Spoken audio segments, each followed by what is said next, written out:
Yo yo yo, j'espère que vous allez bien.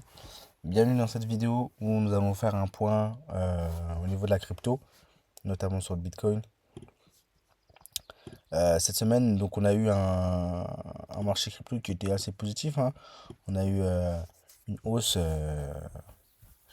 assez intéressante. Maintenant, voilà, faut pas tomber dans le piège de euh, les marchés crypto, c'est bon, ils sont repartis à la hausse et ils vont aller taper un nouvel étage. Non, Euh, je vais vous expliquer déjà où il en est rendu actuellement et ce qu'on peut s'attendre du coup pour les prochains jours, prochaines semaines sur le marché du Bitcoin et sur les marchés des cryptos. Donc on va juste commencer par la Bitcoin dominance. Tac. Non, mince. Non, juste ici. Donc pour la Bitcoin dominance, ici on peut voir un graphique qui est toujours en hausse, ok, pour la Bitcoin dominance. J'avais, il y a ce schéma là que j'ai gardé, d'accord? Je le garde toujours parce que pour moi, j'avais déjà fait une vidéo, mais bon, j'aurais dit pour moi, tout ce déséquilibre là qu'avait fait le marché crypto, donc c'était il y a longtemps, hein, c'était en le 10 octobre 2025. Wesh. C'était le 10 octobre 2025. Bah, pour moi, il y a un déséquilibre ici. De plus, ici, nous sommes en discount. Et donc, il faudrait qu'on retourne dans le problème pour ensuite, tout simplement, chercher des confirmations pour une baisse. Et là, à ce moment-là, ouais, pourquoi pas, on pourrait avoir un autre bull run ou quelque chose comme ça. D'accord? Donc là, ce que j'avais envoyé dans... Hop, tac, tac, tac. Hum,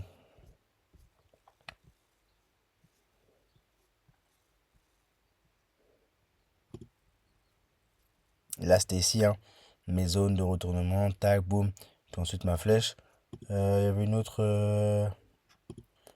Là, pareil, hein, vous voyez, mon dessin, il est là depuis. Et donc, j'ai toujours moi la vision qu'on va repartir à la hausse. Et donc, si on a un Bitcoin dominance qui est à la hausse, ben, ça veut dire que c'est mauvais pour les cryptos. Donc là, le fait que les cryptos soient à la hausse, c'est bien, mais voilà, faut aussi regarder ce graphique-là. Il est très, très important. Maintenant, voilà, si on parle de Solana, XRP, ETH, voilà, on voit que globalement, voilà, il y a eu une hausse. Moi, je vais vraiment parler du Bitcoin. Donc, pour le Bitcoin, déjà, est-ce que cette hausse qu'il a effectuée cette semaine était normale? Et la réponse est oui. Pourquoi? Eh bien, parce que sur ce graphique-là, donc BTC en futur, d'accord? Eh bien, il a fait, mince, il avait laissé plusieurs gaps, d'accord? Il avait laissé un premier gap, donc c'était à sa rouverture de marché, il me semble. Voilà, c'était ici, qu'il est venu recompléter vraiment assez rapidement. Et le deuxième gap, où du coup bah, il est en train de se diriger actuellement, c'est celui au niveau des 79 000, 80 000, d'accord? Au niveau de ce gap-là, on a plusieurs confirmations. D'accord? Nous allons avoir un bloc institutionnel qui se trouve à ce même niveau, ainsi qu'un order block vendeur. Ok? D'où le fait que j'ai mis un aimant, parce que c'est une zone où le prix va être attiré. Lorsque le prix va arriver là, il y aura potentiellement une réaction baissière. D'accord? Réaction baissière qui soit, on va dire, réaction baissière qui va entraîner voilà, une baisse qui ira jusqu'à ces zones-là. Pourquoi pas pour prendre la liquidité qui se trouve là-bas? Parce que en dessous de cette mèche, voilà, vous vous doutez bien qu'il y a de la liquidité. Il y a énormément de liquidité. Et aussi, pour recompléter, c'est fair value gap qu'il a laissé lors de sa hausse. Ok? Parce que si il était monté sans fair value gap, à aucun moment je me serais dit, bon, il va revenir recombler. Mais là, puisqu'il les a laissés, eh ben, je me dis que il y a un moment donné où il va devoir recombler ça aussi. D'accord?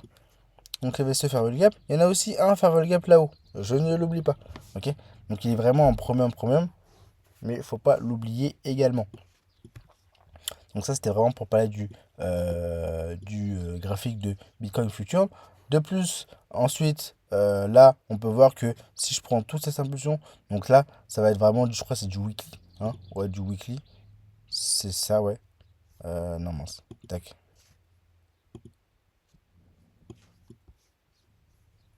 weekly. C'est quoi ce bazar là? Pourquoi? Wesh. C'est quoi ça?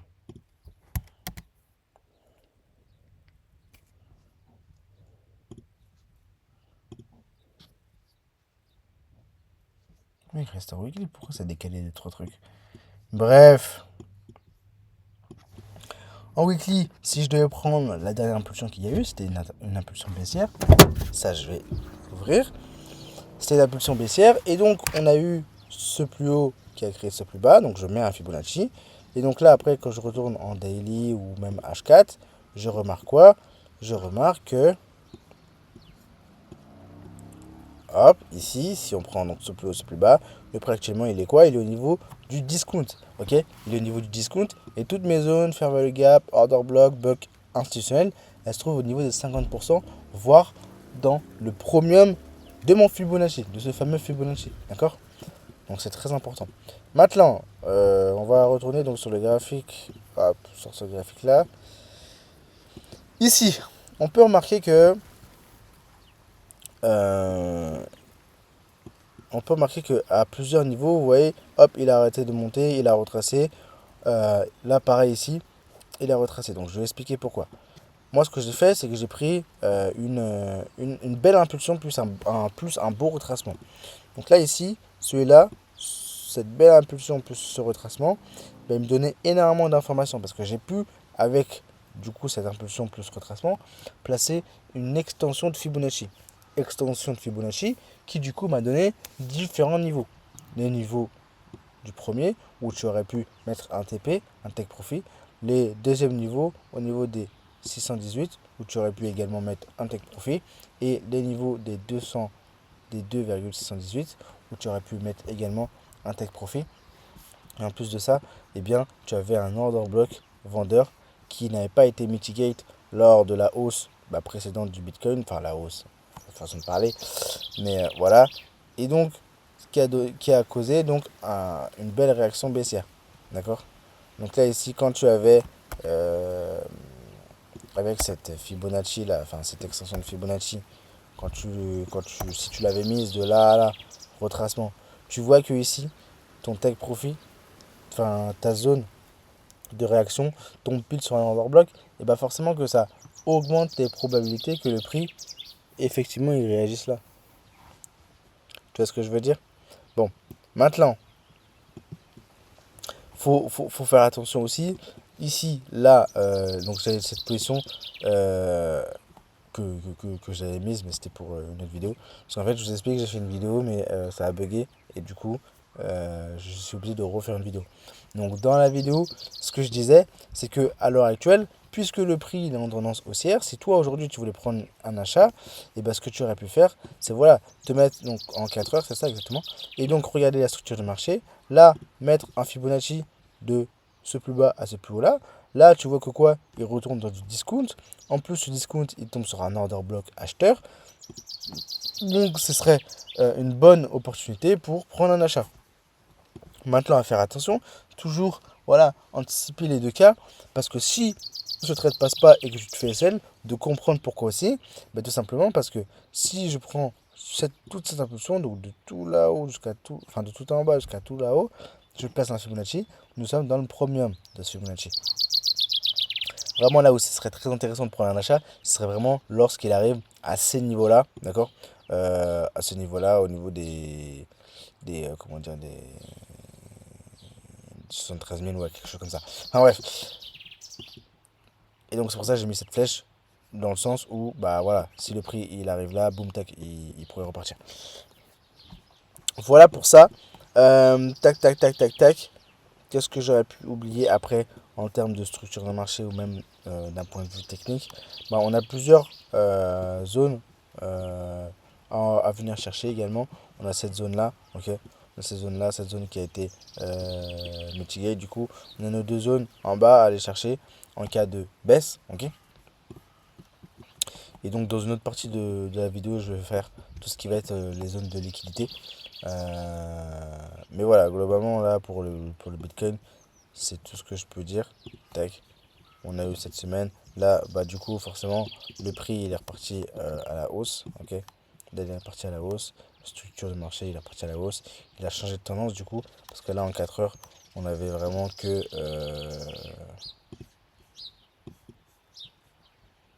en 4 heures, on avait cette impulsion qui l'a dépassé là. Par contre, en daily, on est toujours baissier. On est toujours baissier. D'un point de vue, après, avec la EMA 100, ce qu'il faut faire attention, c'est que oui, c'est vrai. Sur le Bitcoin, la EMA, elle est passée au-dessus. Et il est en train de le réintégrer. Sur ETH, oui, il est passé au-dessus et il est en train de le réintégrer. XRP, il n'est pas passé au-dessus. Solana, il n'est pas passé au-dessus. Donc ces deux là, BTC et ETH, c'est vrai, il s'est passé au-dessus. Mais il est en train de la réintégrer. Donc il faut faire attention. La EMA 100, c'est, il ne faut pas l'utiliser seul. C'est une confirmation parmi tant d'autres. D'accord. Il faut vraiment faire attention à ça. Mais par contre, après, bien sûr que si on a d'autres confirmations, ben, ce serait largement suffisant pour se dire, ok, là, ça commence à être intéressant. Donc voilà, voilà pour cette partie de la vidéo. Mon ordinateur est chaud de ouf, en plus. Mais voilà, voilà. Et c'est nickel. Donc du coup, pour la deuxième partie de la vidéo, on va pouvoir voir notamment les zones de liquidité. Et pour voir, en fait, si les zones de liquidité que nous pouvons retrouver sur ce site-là, CoinGlace, ok, et bah, si ces zones de liquidité correspondent aussi à nos zones, que ce soit de Fibonacci, d'order block, ou même d'extension de Fibonacci. Donc en termes de zone acheteur, pour la liquidité, donc moi ce que je fais, c'est que je remarque vraiment les plus grosses. Donc là, 76 976, en fait, bah, c'est une zone qui a déjà été atteinte. Ok, c'était vers là, 76 000. Donc ça a déjà été atteint, donc j'ai pas besoin. Par contre, là, on voit une grosse zone au niveau des 100 000. Bon, c'est symbolique en même temps. Mais les 100 000, voilà. On peut voir aussi que bah, en fait, la zone, elle tombe pile où sur un gros order block, au gros order block en weekly. Là, ici, vous voyez, ça vraiment reste 7 order block ici. Et on voit que bah, ça tombe pile, enfin pile, à ce niveau-là. Et donc, bah, on peut s'imaginer que lorsque le prix va revenir vers ces niveaux-là, il va y avoir beaucoup de liquidation, du coup, liquidation short, qui vont justement être liquidés. Et donc, ce qui va causer, par exemple, une forte réaction. D'accord. Donc, à ce niveau-là, il faut s'attendre à une forte réaction. Maintenant, pour les liquidités à la baisse, nous allons avoir ici les 71 000, pardon, 842 que du coup j'ai déjà tracé. Voilà, on peut voir que cette zone arrive du coup bah, pile sur cet order block, d'accord. Order block en daily, ouais, exactement.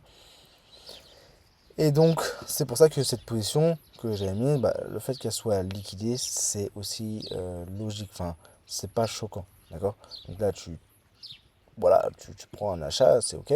Mais voilà, si le prix continue à baisser, c'est pas quelque chose de grave, parce que tu as la possibilité de le reprendre vers ces niveaux-là, juste après que bah, cette prise de liquidité soit prise.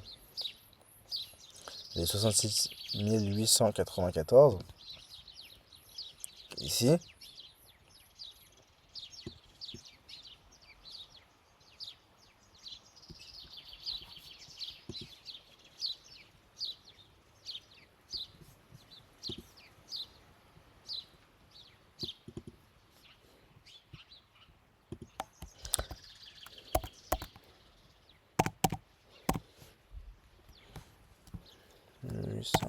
814, voilà, c'est pas la même. Ces niveaux-là, donc, tombent pile pareil sur des order blocks. Cette fois-ci, c'était des order blocks en 4 heures, il me semble. Si je dis pas de bêtises. Ouais, ici, il y a un magnifique order block. Je pense que c'était même en 1 heure. Bon, on va pas y aller, mais voilà. Là, je vois qu'il y a un order block qui a été. Donc, qui n'a pas été mitigate. Ici aussi, pareil.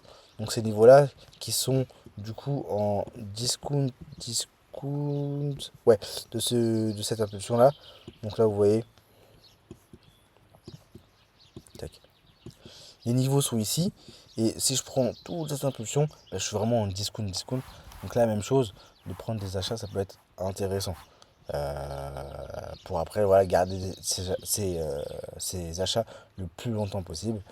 Parce qu'ensuite, si le prix venait à repartir faire un nouvel ATH ou un plus haut, bah, ce serait très très intéressant.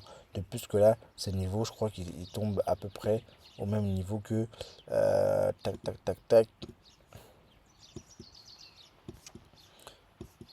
que mes fair value gap non mitigate par exemple de celui-là. Oui, donc ça peut être intéressant. Ça peut être intéressant de ouf. Et ensuite, nous avons les 49 896. Ah oui. Donc à ce niveau-là. Bon, il est encore loin. Et ça, les 45 338. Pareil, c'est assez loin.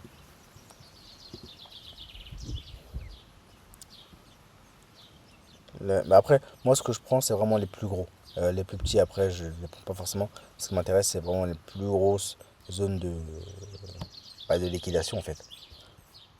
Ok. Donc voici pour les zones de liquidité. On peut voir que la majorité tombe sur des order blocks ou des zones discount premium, donc c'est assez intéressant. Alors par contre pour comment dire, pour ce site-là, ça va vraiment être que pour les cryptos, donc BTC, ETH. Moi perso je le fais pas ETH, ce qui m'intéresse c'est juste BTC. Mais si vous souhaitez faire pour ETH, vous pouvez le faire sur ETH. Si vous voulez le faire sur Solana, vous pouvez le faire sur Solana. Bref, vous faites un peu comme vous voulez, d'accord? Et d'ailleurs, ah, je me disais, je vois pas le 100 000, mais il est là-bas. Ok, d'accord. Donc voilà pour cette vidéo. J'espère que c'était pas trop long. Et sur ce, bon trading à vous. Ciao, ciao.